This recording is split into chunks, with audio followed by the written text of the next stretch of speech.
Live in Corporate is brought to you by Pfizer. Every day, Pfizer colleagues work across developed and emerging markets to advance wellness, prevention, treatments, and cures that challenge the most feared diseases of our time. For more than 170 years, Pfizer has worked to make a difference for all of those who rely on them. Learn more at Pfizer.com.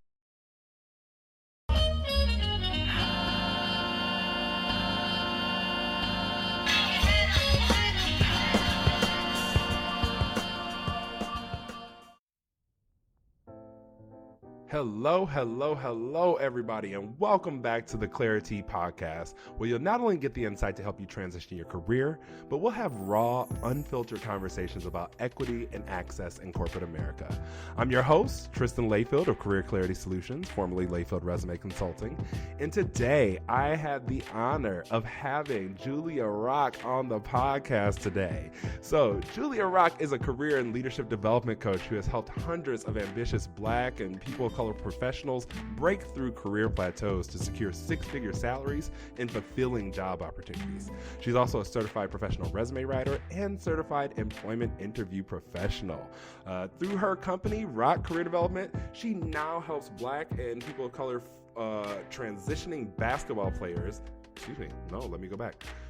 Through her company, Rock Career Development, she now helps Black and people of color who are transitioning basketball players at the professional and collegiate level translate their existing skills into high-paying, in-demand careers. Julia has been featured in several major publications, including Fortune, Business Insider, and Exo Nicole. So I want you all to help me welcome Julia Rock to the show. Hello, my friend. Hey there, how are you doing? Thanks so much for having me. Thank you for coming on, man. It's been a while since we've been able to chat. It's been a minute, man. I mean, the living corporate link up access point days, man. We got to run it back one time, man. Yeah. We gotta run it back. That was like in the thick of the pandemic too, when we were doing pandemic. that stuff. So we was in a house. We wasn't like half in and half out. We was in the house, quarantined up. In the house. Yes, absolutely. So I appreciate you joining me on the podcast today. And so, for those who don't know, you've been doing this work for a while. You and I have, been following each other on all the platforms, seeing what each other are doing, and all the growth we've made since then. And you've made sort of I don't want to call it a pivot, but you found sort of a lane that I think is incredibly interesting that we're going to get into today. And it's really helping athletes trying to transition from their sport into industry. And I think that's something that we don't talk about enough here. So we're going to definitely dive into that because I think you got some good info to give the folks. Okay? Absolutely. Let's talk about it. Let's talk about it. Okay. So, but one of the things that we know, no matter if you're an athlete trying to find a job or you just, one of us regular folk trying to find a job, we need to know what's going on in the job market. So from your perspective, what is the state of the job market right now? If you had to say the state of the job market right now is blank, what would that be? Interesting. I would say. Okay. I would say it's interesting. I mean, because there's so many people talking about the sky is falling because of all the layoffs in the tech space. And yes, that's not great, but it's very similar to the to COVID era, pandemic era, where you have companies that are still hiring and they still have needs, right? So the question is, so it's not, the sky isn't falling for everybody. And even in the tech space, people that I know that are connected in cybersecurity, I was having a conversation last week and they said, Julia, we need people. We need qualified cybersecurity professionals and I'm having a hard time finding them. So that's why I say it's interesting because if you're on social media, everyone's trying to tell you, listen, ain't no jobs. You're never going to get hired. You're going to be hired. You ain't going to get a job for 6 months. And it's like, that's not really what's happening. It depends on the industry. It depends on the lane. It depends on the certifications you have, your career interests. So I definitely say it's really an interesting time right now. Yeah, I totally agree. It's been interesting because I always ask every single one of my guests what the state of the job market is, and the answers have varied so much because the other thing that's been happening is the state of job market's just been in constant flux since the pandemic started. It's been up, it's been down, it's sort of been in the middle, it's been great, it's been terrible, like it's Right. all over the place, and so we're constantly having to shift and adjust as career development professionals, figuring out what's going on. How do we best sort of, advise our clients on how to move? Because I agree with you. It really depends on where you are in the market, the type of roles that you're looking for, the industries that you're in, on whether the job market is looking great for you or the job market's not looking too hot. Right? Exactly. So given that sort of nuance here, right? Mm-hmm. What tips would you have for people who are trying to find a job right now in this sort of interesting market? Yeah, so the first thing I would say is, especially if you are just got laid off or something like that, this is the perfect time for you to get clear on what it is that you want to do, because this may be an unexpected blessing or silver lining, right? Like you may not have really liked your job in the first place. Yes, it was a steady paycheck, but you were maybe on the fence about it. So now is the time to get some clarity. And then also in parallel, don't just get clear on that, but see if it's paying, right? Because part of the thing of like following your interests and following your passion, that's nonsense because you can't take passion to the bank. I'm tired of people saying it. So it's about looking at what your interests are, but then also looking at where is there an opportunity for me to get paid in that space. And something else that's so critical, if they don't listen to anything else I say, use your network, please, oh God, use your network. Because people, they were trying to be out here on the struggle. I'm going to try to apply and I'm going to use Twitter and I'm going to use all these things, and that's fine. But you've got built-in connections, whether it's from church, your sorority or fraternity, it's from your sports team for the athletes that I talk to, wherever it may be, old coworkers, old managers, use your network so that you can try to leapfrog a little bit. The other thing I would also mention, I mean, there's a list of things I could go down, but another thing is that also upskill where you can. This is a time that if you're looking for a job and the market is competitive, you've got to be able to set yourself apart in the marketplace. So if you've got some bandwidth now to get some additional skills, maybe it's not something that's super expensive, but if you have the time to do some additional courses or something, this is the time to really set yourself apart.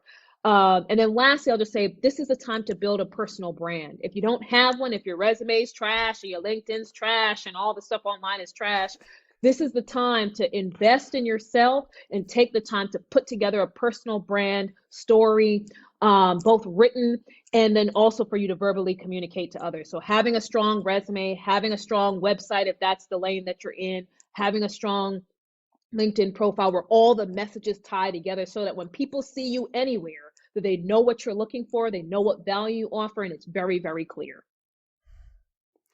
Look, you must have been sitting in the class I taught earlier. I just came from teaching a class at Oakland Community College, career readiness, and baby, I hit on all of those points. So we are absolutely aligned. I talk about that all the time with the passion piece. Like, it's great if you have a passion for what you do in your everyday work, but the reality is that most of us are not going to be able to monetize our passions. That's just simply what it is. Now, we can monetize skill sets that we're really good at and don't mind doing. Doesn't mean we always have to be the most passionate at what we do at work. It just simply isn't the case all the time, right? And then the point about making sure you can get paid. Yeah. With the job market being the way it is right now, I think one of the good things that can happen right now is when we're trying to get that clarity, we can start searching and saying, well, what type of opportunities are they hiring for? Because you might be barking up the wrong tree right now, trying to find a job that they're not hiring for, right? So that can really help you with that clarity. And the jobs they're hiring for, they're probably more than likely going to pay for because they need those people right now. And you need to be able to negotiate when you do those things too, obviously. And then that branding piece, man, that branding and networking piece, because I think they go hand in hand. Absolutely. You don't brand with, to not have a network, right? Right. So we know that networks make you, if you get a referral from your network, you're 15 times more likely to land an interview than just applying online. Facts. Hello. Help the Why people. wouldn't we want to do that? Help the people, Tristan. Hello. Help the Look, people. I am research and statistics based. I love to pull out a number, baby. Okay, I will do it quick. So I like that is absolutely key. And then that branding piece. That's where I start all of my presentations when I'm doing these career readiness classes. Is look, you have a professional or personal brand, whether you know it or not, and you'd rather be in control of that narrative than rather having somebody else control that narrative for you. So look, you and I are absolutely aligned On the same page. On the same page. Look, okay. I love it. I love it. Now, I know that much of your work now focuses on helping athletes sort of transition into industry. And so when we're looking at the population that you really are looking to serve, those athletes, do those tips look different for former collegiate or professional athletes? Or would you say those tips are very much the same or similar? They're similar, but I think there's some additional things you can mention, especially on the clarity piece. Because for people who have worked in the professional space, it may be easier for them to kind of suss out the different types of things that they're interested in. But if you've only played sports, it may take you a little bit more time to really unearth, well, what is it that I want to what is it that I want to do? And it may be that you just end up saying, hey, I'm going to try something. So it may be, hey, spend a little bit more time on the clarity piece. And if all else fails, if you've talked to a coach, you've talked to everybody, and you still feel like, hey, I just don't know, this is a time for you to just try something, right? And so that's what I would say is one of the things that I would mention. And then also for professionals, many professionals have like super sexy built-in networks, right? For those of us who are out here rolling up the sleeves trying to just talk to people and hope that somebody talks to us, for many professional athletes, they may have people lined up and opportunities that they could maybe walk into, but it's important for them to get good at communicating their value so that if the door is open for them, if they've got a friend, an agent, or somebody who's like, listen, you could get in, but you got to sell it. And if you don't have your value together, you could still walk in there and fumble. So it's really important to, not only have the network and know who you can use, but be real clear on how you communicate your value. And also, for athletes, it's even more important for them to think about transferable skills, right? For many people who may be looking for a job right now, they may be trying to stay in the same lane or something like that. So yes, transferable skills are important, but much more so for people who are trying to leverage their skills in sports into something else. So really thinking about, well, what makes me a good employee in this environment or a good business owner?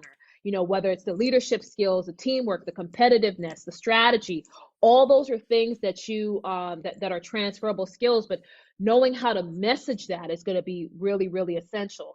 So the personal brand and all those things are really important, but I would tweak and add on some of these additional things for people who have, for people who've been in the sports lane, because many of the things that professionals in the corporate space have done, athletes just haven't done. And also and even just putting a resume together, right? Get the help that you need to put a resume together, because for some of us who've been in a professional space, we could limp along and get a little something done. But if you've never done one, you've got to have the right set of eyes to help you prepare your LinkedIn profile, your resume, etc. Yeah, it takes me back to when I graduated college and I had no clue how to write a good resume or how to set up a good LinkedIn profile or how to do any of those things. Like I was struggling during those times. So I can only imagine, being in your mid-20s or close to 30 and not knowing any of those things too. It sort of feels like, oh crap, am I behind? Like, what am I supposed to be doing here, right? So I totally get it.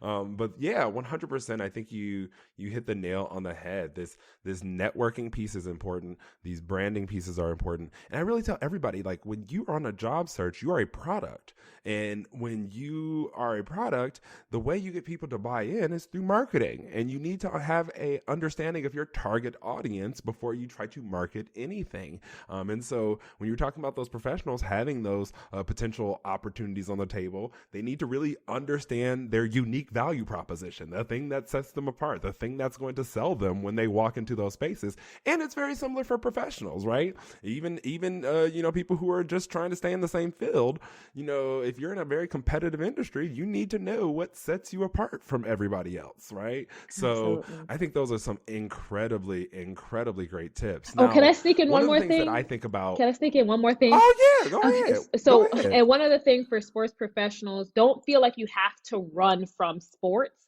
because it's possible for you to stay in the sports space and still do a lot, right? Like even if you're not on the field or on the court, there's still a lot that you can do in the front office and other things that will allow you to leverage new skills and could be a soft landing as you transition out. So, you don't have to run from something if it's still of interest to you. You don't necessarily have to go in the opposite direction just to say you broke away from your sport. There's plenty of opportunity for you to Yeah. leverage those skills and transfer and be off the field or off the court.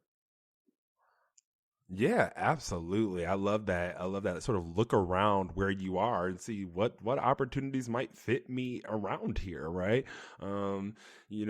There's lots of people who've been in sports that have gone into the front office and have done really well, who've become agents sometimes and do really well. Yep. There's people who were in sports and then they became an entrepreneur and innovated in those sports in some way, shape, or form, because you're so intricately aware of what's going on in that space that you can innovate for that space, right? Exactly. So I love that idea, sort of looking around you and seeing what's available to you. You don't have to run away from the sport at that point in time, which I love. I love that. Now, one of the things that's happening all around us, whether that's in sports, whether that's in industry, or whatever the case may be, is Gen Z's creeping into the corporate space, and Gen Z's creeping up into the sports space, and they're the ones that are coming up on that common age that sports people start to get on the edge of retirement, because Gen Z's hitting those mid 20s, 20s, right? yeah. The top of Gen Z is, right? They're hitting the mid 20s. I know a lot of people in the sports realm, they tend to retire around in their 30s. So when we think about Gen Z talent, I don't know if you've worked with any athletes specifically from that generation just yet, but what do you think recruiters might need to know about attracting and retaining Gen Z talent, specifically ones who play or played sports? What do you think recruiters need to know about those people that are looking for roles? I think there's a couple of things to pay attention to. One, it's the traditional way of recruiting or whatever will attract, think about millennials or before, those things just won't work. They have different interests, they have different things that are important to them. And so when you're trying to attract them, the messaging has to be different. Yes, the money is important, but what else, right? What is it that you're offering them that will allow them to be balanced, that will allow them to have the life that they want to live? The biggest difference that I've seen with Gen Zers versus kind of, historical groups in terms of the workplace is that they have more an interest as to what is this workplace going to do for me? Where is the value that I can get? What's the balance for me in my life? I'm not here to just be a workhorse, right? And so that's one of the Mm-hmm. biggest things. Is like, how are you going to position this opportunity that will sell the, hey, this is what you're getting out of it, and this is how things will work for your life. And then thinking about, especially for athletes, knowing that many of them are leveraging skills that are coming from their sport. They don't have any prior experience, but showing them that there is a place for them in that opportunity, because sometimes athletes may feel like, well, hey, can this really work for me? I don't really know, but they've got a wealth of skills that will fit for those opportunities. And if you know that your organization, because there's many organizations out there, contrary to popular belief, that want athletes because of their competitiveness and some of the skills they've learned in their sport, but you've got to position it so that athletes feel like, okay, so there is a connection here for me. There is something that will bring me in, and I can hit the ground running. And so it's really about finding that balance for the Gen Zers, making sure they feel like they're getting something out of it, but also, like I said, for athletes, making sure that you're positioning it in such a way that it's like, hey, there is a place for you. We do want you here, and here's what we think you can bring to the table. And like I said, I feel like in past generations is like, if you build it, they will come, right? And hey, we've got a job, we're paying you some money, so come on in. And I feel like we're done with that in the marketplace, I feel like. Yeah. Gen Z is not a if you build it, they will come. They're if you build it, they're gonna ask, well, why did you build it? What did you build it for? What is the purpose? Is this a fit for me? How is it gonna help us? You know what I mean? I've got questions. Right. They got questions that they need answers to, and I appreciate that, because one of the things I teach all of my clients, Gen Z or not, is that the job search process is a two-way street. No matter how much companies and organizations want to sell it as a one-way street and that they have all of the power, it is a two-way street. You are interviewing and weeding out companies just as much as they are interviewing and weeding you out. And I think Gen Z might be the first generation to take that straight to heart and be like, okay, look, what are you going to do for me? Am I going to be able to show up as myself, or am I going to have to try and hide something to be here to do this little work for you that I don't even want to do, right? They are incredibly transparent about what they want, how they feel about that. And I think it's great. I think it's shifting the dynamics of how companies need to actually try to figure out their talent acquisition strategies and their talent retention strategies, because it's more than putting a ping pong table in the office and thinking that that's going to keep people. Or the pizza or the ice cream parties that they keep trying to have, like that's a retention strategy. Like, listen, those are snacks. Snacks are not a retention strategy. For anybody who's listened to this, tell your HR people that snacks are not a retention strategy. Throw it in the trash. Baby, why are we doing the same thing I was doing in first grade? Why are we having pizza parties? Right, they're about to start whipping out pinatas on people's birthdays next. It's going to be pinatas, and we out here scrambling for the candy falling out. Like, what are we doing right now? Look, the only time I want to see a pinata in the workplace is if it got a couple stacks in there. Okay? Facts. Now that might retain me. But okay, well, you've given the people some really, really good, insightful things. I really appreciate you sharing that insight. Now, one of the things that I like to do is I like to bring in a little bit of sort of the popular culture aspect of things to this conversation. I think we talk about careers in a vacuum a lot, right? But we don't always talk about them in context of, what's going on in the news about careers right now, other than the job market itself. Right. But one of the things that has been on my mind is sort of the retirement of a lot of our great athletes. We got Serena, who's like, hey, I'm going to step away from tennis right now. We got LeBron, who's been considering retirement, but is waiting to play with his sons in the league. But he's sort of 1 foot in, 1 foot out. We got Tom Brady retirement, and 6 months later is coming back. Like, we got all these retirement things happening. Yeah.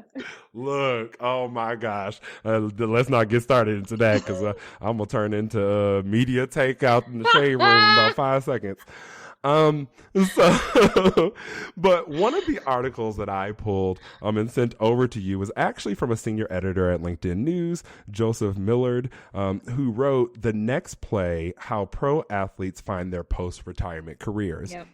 And I pulled this article, obviously, because this is sort of the lane that you exist in, but he wrote this not too long ago. And it really brought up those thoughts about athletes retiring. And one of the things that he did for me is sort of put into perspective a couple of things, right? When we talk about conversations about athletes retiring, we're usually focused on the superstars, the people I named, the Serenas, the LeBrons, the Tom Bradys, right? All the household names who hang it up way late in their careers compared to many of the other athletes, right? They'll be in their late 30s, early 40s before they're hanging up, I wanted to say cleats, but everybody ain't got cleats in sports. So, whatever it is that jersey, something, racket, something. It's something like that.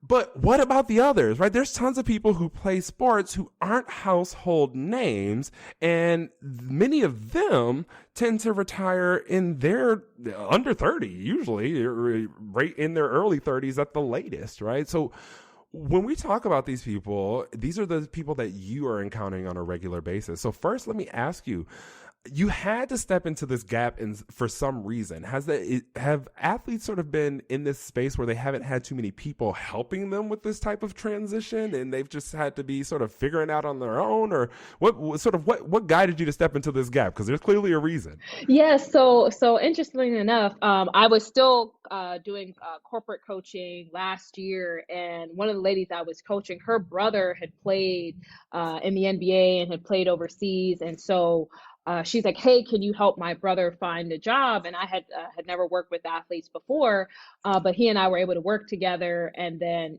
and he was able to get into a job.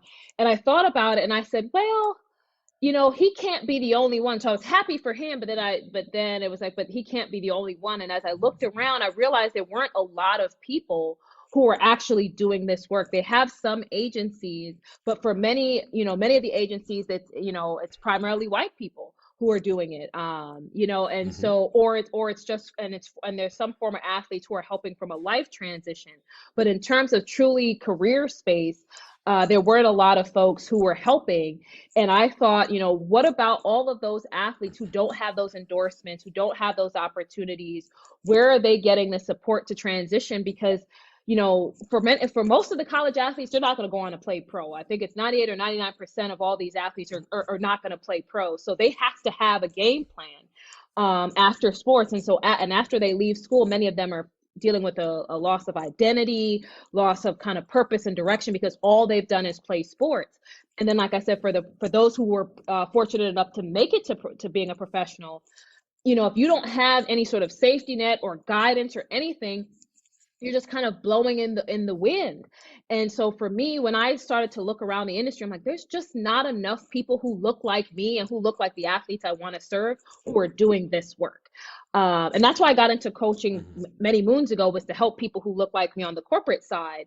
And so now that the space has a lot more people who look like us, I'm happy about that. But I said, okay, well, now there's a time for me to go into a sector of the market that has a need still. And that's how I found this space.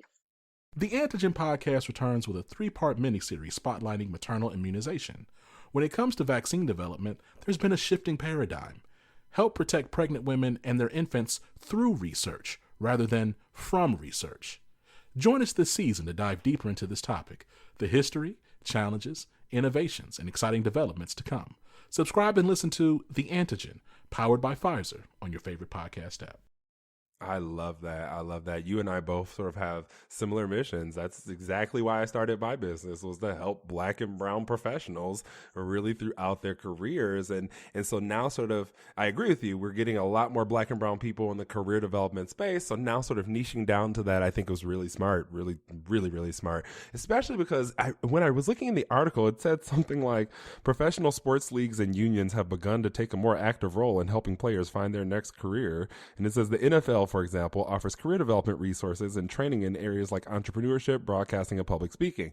And I just found that so interesting. It's like they're starting to take a more active role in helping them. I'm like, these leagues have been here for decades upon decades. What have they been doing? These have always been incredibly finite careers for people, right? These careers end at a certain point in time. And oftentimes they can end very abruptly for a lot of people, right? So what have these spaces been doing? So I guess that definitely pointed out the need for somebody to be in this space, especially for Black and brown people, seeing as in many sports, we tend to dominate professionally in those sports. I'm going to call it. Right. Let's be honest right now. It's a fact.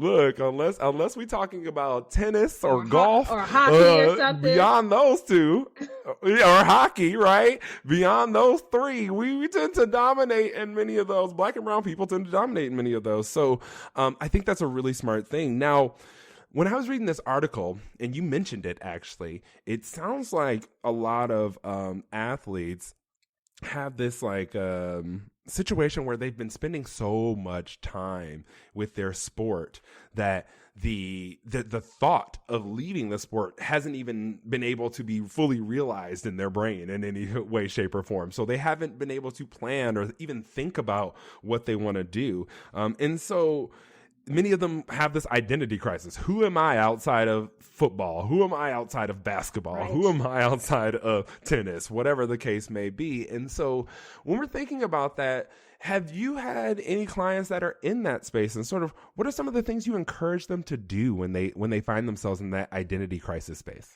Yeah, so I try to take them back a little bit. So, well, first I ask them to describe themselves and see, okay, how can they describe themselves without mentioning their sport? I ask them to look at some of the qualities that they have. So not mentioning anything external to them like their sport. It's like thinking about who you are. What do you like about yourself? What are the skills that you like using? How would you describe yourself? How would your friends describe you?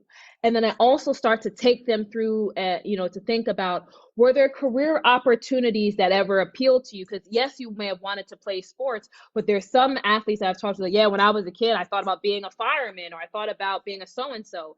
And it may not be that that's the career path for you, but it may be that there was something about that career path that stood out to you that we could then try to start to unearth a little bit more.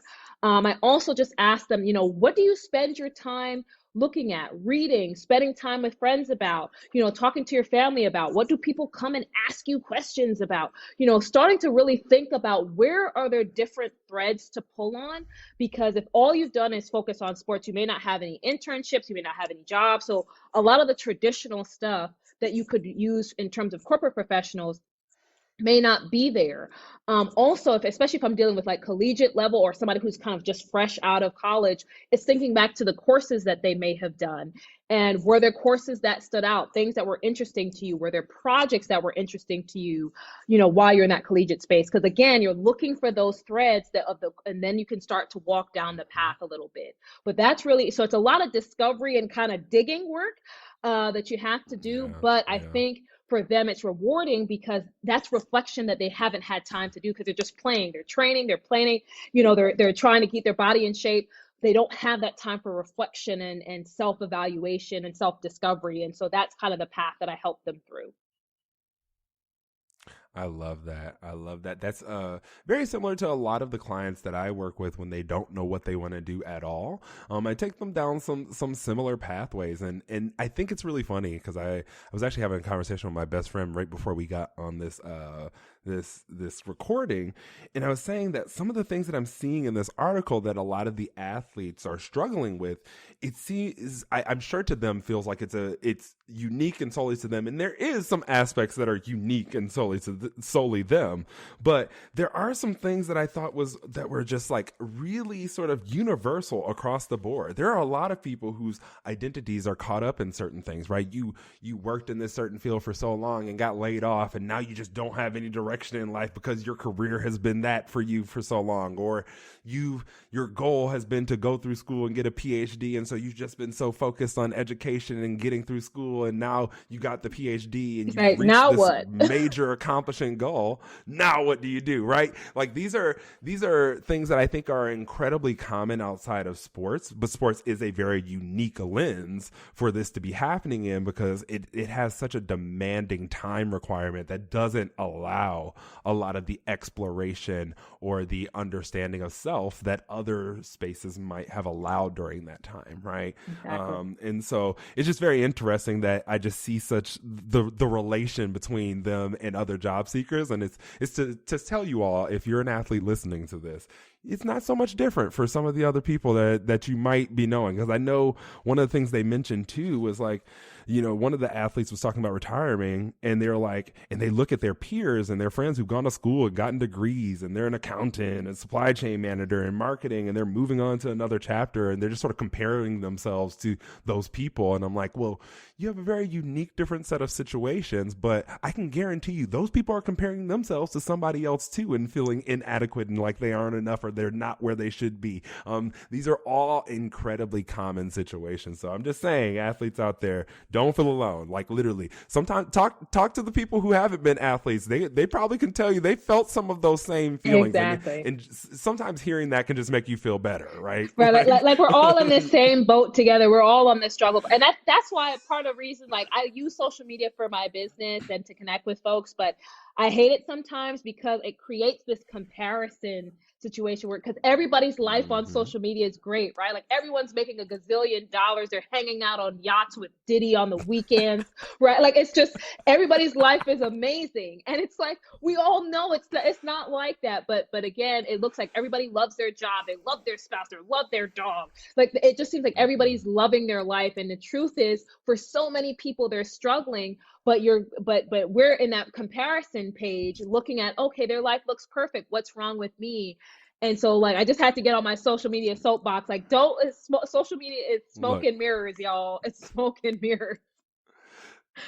social media has been a point of contention for me for a long time. It is absolutely useful. I understand its purpose. I know how to use it well, but there are points where I just have to take a break. It's too much for me.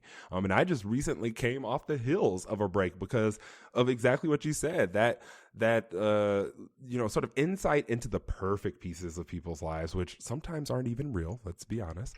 But into the perfect piece, don't let me get dragged on the internet, but the perfect pieces of people's lives, it can make you feel some type of way, right, even when you're cognizant of the fact that many people put on a facade for the internet. So, athletes, if that's the case, look, you and I are together. I take a break from that stuff all you have to for your mental health. For your mental health. Yes. And I think that that's important also from a mental health perspective, because for many athletes, mental health is something that we don't talk enough about, because it's always about their physical readiness and their performance. And especially when you're in that transition space, you get hit from a mental perspective, because again, you're that sense of loss of identity and so forth. And then that comparison piece just compounds on. And so, we have to keep mental health in focus with a lot of this as well. Yeah, and athletes are always taught to push through, right? Push through the pain and push through this and the grief, because you lose family members or lose this, but you got to play a game that night. And so the lessons that athletes are taught is often to just push through whatever is going on, when in reality, now at the end of their athletic career, a lot of those things are come rushing back too. The things you weren't able to deal with. And so mental health is absolutely an important factor for everybody, but I could totally see with athletes that being such a large factor into what's going on here. Now, my last piece about this, you work with athletes in this space and transitioning all the time. What are some of the common things that you see athletes transition into? What are some of the common skills you see athletes utilize to really make their transitions? There's some things that called out in the article, but I like to hear from practitioners themselves, because this was just based on some LinkedIn data. But sometimes when we're on the ground, we see some different stuff. So what do you see? Yeah, so I've seen a couple of different things. So one is, and I saw the article, sales is truly one that actually it is very accurate, because it's, with sales, you have the opportunity to leverage a lot of the background that you have in terms of competitiveness and persistence and drive. But then what I also see, a lot of my clients have wanted to stay in the sports space. So some of them have wanted to go into coaching. They wanted to go into player development, scouting, and that kind of thing. So not even necessarily front office, but still staying very close to the players. And then some of the ones that I work with, they also have gone into entrepreneurship. So they are looking for my advice. So sometimes they may have been thinking about, well, I want a job. And then perhaps they thought about it a little bit more and said, hey, I want to start my own thing. I want to leverage the skills that I have to start my own thing. And so those are the three kind of main ones. And as well as some folks have gone into marketing as well, because they've been able to they may have had a different skill set. They may have had a school background, and then just honing certain skills while on the field or on the court, that has helped as well. So sales, marketing, entrepreneurship, and then I lost the one that fourth one that I had. But there's a couple of different coaching and staying close to the sports space. So there's a lot of opportunity there for athletes, but those are some of the main ones I've seen. Yeah. I've worked with a couple of athletes too. Actually, I'm about to leave here and work on a resume for one that I've been working with, and he is a former NFL player, and he's in sales, and he's killing it in sales. I mean, this man's coming back to me I mean, killing it. The skill set is incredibly transferable, right? And sales in and of itself is just a competitive industry. And so it sort of ignites something I see in a lot of athletes because of the translation of the competitiveness there. And he is a beast. I've been working with him since I started my company in 2017. I mean, this man comes back to me about every 6 months to get his resume updated because he's getting promoted or he's getting a new job and he's getting hired. I'm like, dude, you are out here killing it. So I 100% agree. I love it. But I 100% agree. Any athletes that I've worked with have sort of been in those same buckets that you called out. And that actually is in alignment with the data that LinkedIn's economic graph showed. They said sales professional, sports coach / instructor, owner and founder. Those are the top three next plays for athletes when they transition out of their sports. So, my friend, I could talk to you about this all day. I think, those things that have a finite ending that require a transition, we don't talk about those enough. And I think you're doing some really great work. We all hear about Black and brown athletes being taken advantage of in a lot of these spaces and not having the help that they need. And so I think that you're doing a great service. So thank you for doing that. I really love this sort of slant, this way that you're going here. And I'm definitely going to keep up with what's going on because as we see more and more Black professional athletes retiring, we need a Julia Rock in there to guide them around on the right path. Okay, my friend. So I hear that you have a little piece of literature coming out that you helped co-author. So tell us a little bit about what you have coming out and when it is going to come out. Yeah. So I actually did co-author the book, The Six-Figure Athlete. And really the book is about, with co-authors coming in to share how athletes can turn their skills into cash, especially for athletes who are leaving their sport and maybe they don't have all the endorsements or all the money coming in. So these are key strategies to help them be able to monetize their skills. So I'm really excited about this project. It actually drops on December 14th. So really excited. But the good news is you can pre-order it right now. The link is available. It's rockcareer.com/SFA book. So really excited about it. But it's really about empowering athletes to kind of get money in their own hands so they can kind of secure their own future after they leave their sport. I love that, man. People contributing to books. I'm here for it. I'm always trying to encourage people to read a little bit more anyway. Okay. So y'all heard it here first. The book is going to drop. She is a co-author. You can find the link in the show notes. So make sure you go and pre-order that book. It's this right around the holiday time, y'all. So pre-order that book for the athlete. Okay, the athlete in your life. Go ahead and get that order for them, so that way they can get these tips because you want them to have a nice long career after they're done with the sport. So, Julia, you out here doing the people's work, my friend. Thank you. Doing what I can out here in these streets. I'm just trying to be like you, right? So trying to serve the people. No, don't be like me. Don't be like me. Be like you, because look, we need a diversity. We need diversity in the people out here. Okay, we don't need no more Tristans. So, but congratulations on co-authoring the book, my friend. I can't wait. I'm going to order it myself. Like I said, I have a couple clients who are athletes too. So this is going to be really useful information for me to sort of pass along to them and tell them to pick a copy up of. So check it out in the show notes and let me know what y'all think. Let's start a book club or something. Okay. Okay. Let's do it. First book, Six-Figure Athlete. Look. I love it. Well, okay, go ahead and check it out, y'all. Okay, we're going to go ahead and wrap up here. Thank you so much for all the knowledge that you dropped today, my friend. I appreciate you coming on the pod. We will definitely have you back on again. I think I want to get a couple people on here so we can have multiple people and have a conversation on some things. So don't be surprised if I'm in your inbox asking for more of your time. Okay. That's all right. Come on back. I'd love to be back. Thank you. Now tell people where they can find you on these internet streets. Yes. So I'm pretty consistent. So from a personal side, you can follow me at the Julia Rock on Facebook, Instagram, and Twitter. And then from a business perspective, at Rock Career on Facebook, Instagram, and Twitter. Okay. So super, super easy, super consistent. Okay, perfect. Well, you heard it here. Go follow her, go engage with her. We'll also put all of her information in the show notes. So, once again, thank you, Julia, for joining. And until next time, everybody, take care. We'll talk to you soon.